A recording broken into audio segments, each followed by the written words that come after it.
نبی کیا پہنتے تھے؟ میں نہ اس زمانے کا کھانا کھا سکتا ہوں نہ ویسے کپڑے پہن سکتا ہوں، یہ بھی پریکٹیکل میرے لیے نہیں ہے۔ میری زندگی میں جو مصطفیٰ صلی اللہ علیہ وسلم کا رنگ آ سکتا ہے وہ نبی کے بتائے ہوئے اصول ہیں۔ اب یہ جو لوگ آتے ہیں نا مجلسوں میں، یہ بھی تین طرح کے ہوتے ہیں۔ ایک وہ مسلمان جو مسلمان تو ہے پر سیکولر مسلمان ہے، جس میں آپ کے اداکار، آپ کے سنگر، آپ کے سیاستدان کہ رانا ثناء اللہ جائے اور شیطان کو کنکریاں مار کے قیامت کے دن ہے یہ۔ بڑے بڑے فاسق، بڑے بڑے فاجر، بڑے بڑے ظالم، زندگیاں رشوتیں سے اپنی شکن کو بھرنے والے، اور ٹی وی پہ آگے بولے، کوئی بولے ہم کعبے کی چھت پہ گئے تھے، ہم کعبے کے اندر گئے تھے، اس کعبے کے اندر بت بھی پڑے ہوئے تھے۔ وہ جسم کعبے کے اندر لے کر جا جس نے کعبے کے رب کی عزت کی ہو۔ صدام بھی حرم امام حسین میں کئی نمازیں پڑھ کے گیا، ویڈیوز آج تک موجود ہیں، لیکن کہاں صدام کی نماز پڑھنا اور کہاں ایک حسینی کی 2 رکعت نماز پڑھنا۔ ایک ہے مسلمانوں کا سیکولر طبقہ جو آج بڑھتا جا رہا ہے، لبرل طبقہ، ایک یہ طبقہ ہے۔ اب یہ بھی طبقہ جلوسوں میں آتا ہے، مجلسوں میں آتا ہے، ماتم میں آتا ہے، جشن میں آتا ہے، کیونکہ اس کا بھی تو نبی مصطفیٰ ہے نا، کیسا بھی ہو، لیکن اس کا امام بھی تو کیا ہے؟ علی ہے نا۔ کئی ایکٹر ہیں کہ سالم کربلا تھے، ایک مشہور ایکٹر تھا، کہا ہمیں کفن چاہیے مولانا، مشہور ایکٹر، اس کا ڈرامہ بھی آ رہا ہے، کفن لینے کے پیچھے تھا۔ میں نے کہا تجھے پرواہ بھی ہے قبر میں جا کے تیرے ساتھ کیا ہوگا؟ شوقین ہے، سارے کفن لے رہے کہ ہم بھی کربلا سے کیا لیں گے؟ کفن لیں گے۔ آئے کربلا آتے ہیں، زیارتیں کریں، آپ یہ نہیں بول سکتے کہ عاشق علی نہیں ہے۔ سیکولر ہے، لیبرل ہے، کئی سیاستدان مجلسیں کرواتے ہیں، آپ یہ نہیں بول سکتے کہ یہ مولا علی کا عاشق نہیں ہے۔ کئی ایسے مسلمان ہیں، فاسق ہیں، فاجر ہیں، لیکن کہتے ہیں لا الہ الا اللہ، اللہ کو تو مانتے ہیں نا۔ ایک یہ طبقہ۔ دوسرا طبقہ کون سا ہے؟ جو مجلسوں میں آتا ہے۔ اب مختلف طبقے نبی کی زندگی کے مختلف پہلو سنتے ہیں۔ اب اگر میں مجلس میں صرف رسول خدا کی زندگی کا وہ پہلو پڑھوں جس میں نبی کے معجزے، نبی کی کرامتیں، سارا مجمع کہے گا واہ واہ واہ واہ واہ واہ، کیونکہ اس پہلو کا آپ کے ساتھ لینا دینا نہیں ہے، رسول کے ساتھ لینا دینا ہے۔ بھائی امیر المومنین نے خندق کو فتح کیا، خاطر خیبر تھے، عالم تھے، زاہد تھے، عابد تھے۔ اب تینوں قسم کے مسلمان مثلاً بیٹھے ہیں، ایک سیکولر، ایک لیبرل، ایک نمازی، ایک حاجی ہے، تینوں بیٹھے ہیں، تینوں کہیں گے واہ واہ، کیونکہ نمازی کا بھی علی مولا ہے، لیبرل کا بھی علی مولا ہے، سیکولر کا بھی علی مولا ہے۔ 3 قسم کے مسلمان بیٹھ جائیں، مثلاً شیعہ، سنی، دیوبند، جتنے بھی فرقے ہیں سارے بیٹھ جائیں، اگر میں رسول کے فضائل پڑھوں سارے کیا کہیں گے؟ واہ واہ، کیونکہ سب کا نبی مصطفیٰ ہے نا۔ ان کی تعریف نہیں ہو رہی، کس کی ہو رہی ہے؟ مصطفیٰ کی۔ اور مصطفیٰ کس کا نبی ہے؟ ان کا، کیونکہ ان کا ہے، اس میں آ گئی تو گویا میری تعریف ہو رہی ہے نا۔ تو میں اپنی تعریف پہ خوش ہو کے، کیونکہ رسول کا عشق بھی ہے، واہ واہ کرتا ہوں۔ مولا نے خیبر کو فتح کیا، میرا امام وہ ہے جو کسی میدان سے نہ بھاگنے والا۔ سارے شیعہ کیا ہو جائیں گے؟ کہیں گے واہ واہ، کیونکہ کس کی تعریف ہو رہی ہے؟ میرے امام کی تعریف ہو رہی ہے۔ نبی کیا پہنتے تھے؟ امامہ تھا، عبادت تھی، کپڑے سادہ تھے۔ مولا علی اپنی جوتیوں میں 70 ٹاکے لگاتے تھے، جو کی روٹی گھٹنوں پہ توڑتے تھے۔ کہے گا واہ واہ واہ واہ، کس کی تعریف ہو رہی ہے؟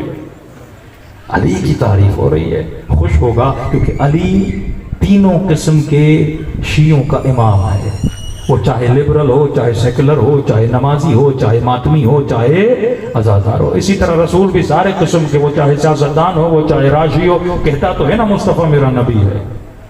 مسئلہ کہاں ہوتا ہے؟ مسئلہ تب ہوتا ہے جب نبی کے اصول بتائے جائیں تو طبیعت بگڑ جاتی ہے بندے کی۔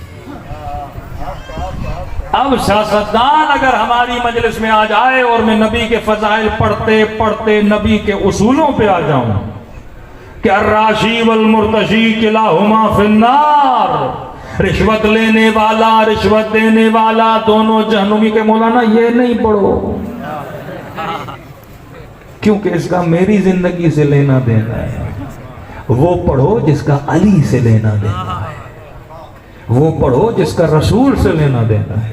تبھی یہ سیاستدان جب اپنے گھروں میں میلاد کراتے ہیں، بھئی میلاد میں کیا ہوتا ہے جناب، نعت پڑھے، تعریف کس کی ہو رہی ہے؟ رسول سارے کہیں گے واہ واہ واہ واہ، قصیدہ پڑھا جائے گا، تعریف کس کی ہو رہی ہے؟ امیر المومنین کی، سب کہیں گے واہ واہ واہ واہ، لیکن یہاں پہ نہج البلاغہ کھول کے علی کے اصول بیان کر دوں تو نشئی کے تو نشے ٹوٹ جائیں گے۔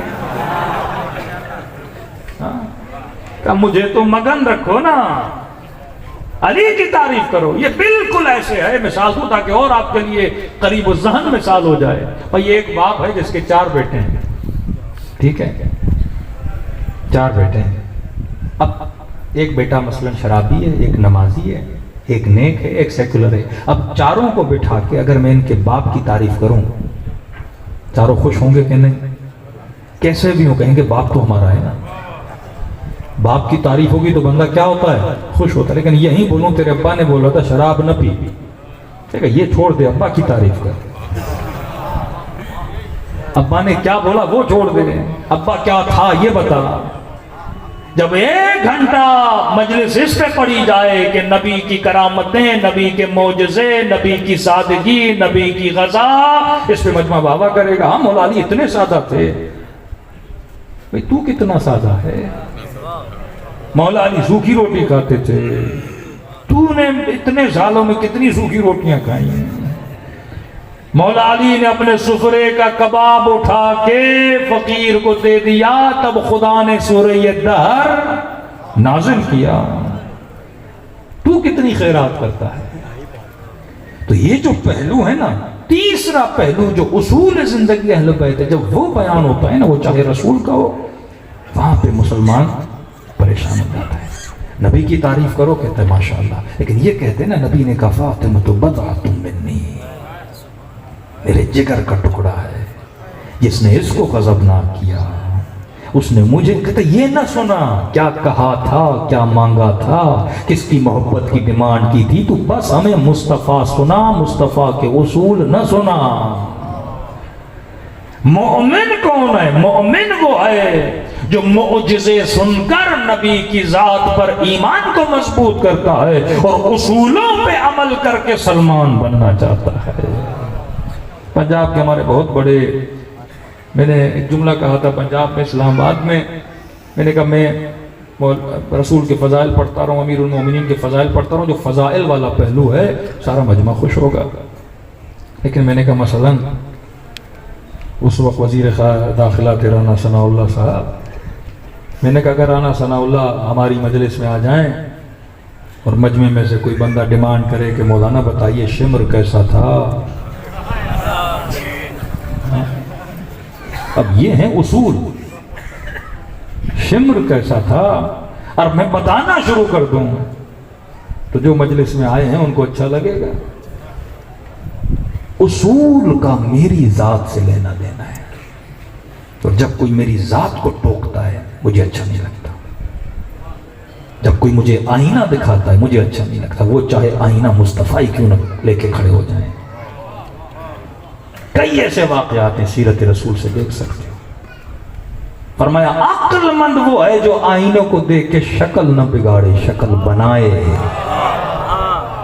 عقل مند وہ ہے جو اصولوں پہ، کیوں یہ ملک اتنا پیچھے چلا گیا؟ کیونکہ کوئی اصول پہ عمل نہیں کرتا، وہ چاہے اصول شرعی ہو یا مدنی ہو۔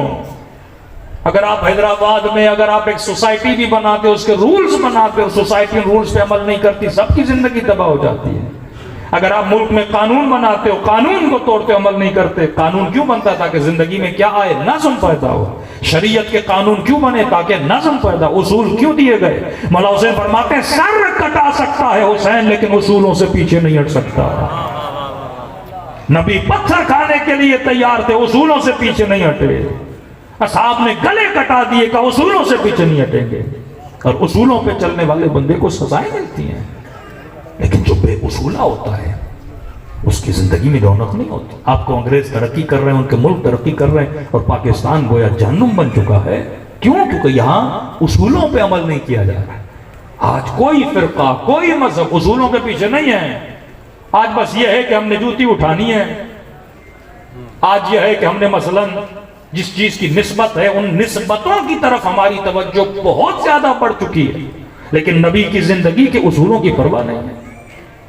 آج ایک مومن ایک علم کی خاطر شاید لڑنے پر بھی تیار ہو جائے، لیکن اگر کوئی علی کا اصول توڑے سے پرواہ نہیں ہوتی۔ اس کا جوان بچہ اگر حسین کا اصول توڑے، اس کی جوان بیٹی اگر سیدہ کا اصول توڑے، اسے پرواہ نہیں ہے۔ یہ جوان مسلمان رسول کا اصول توڑے، اس کی پرواہ نہیں ہے۔ وہ نبی جس نے کبھی کسی پہ غضبناک نہیں ہوتے تھے، معافی جن کا کردار تھا، سخاوت جن کی رفتار تھی، عفو جن کے مزاج میں تھا، خلوص کے ساتھ عمل کیا، وہ اصول آج معاشرے میں بہت کم نظر آ رہے ہیں۔ آج جنگ اصول ہے۔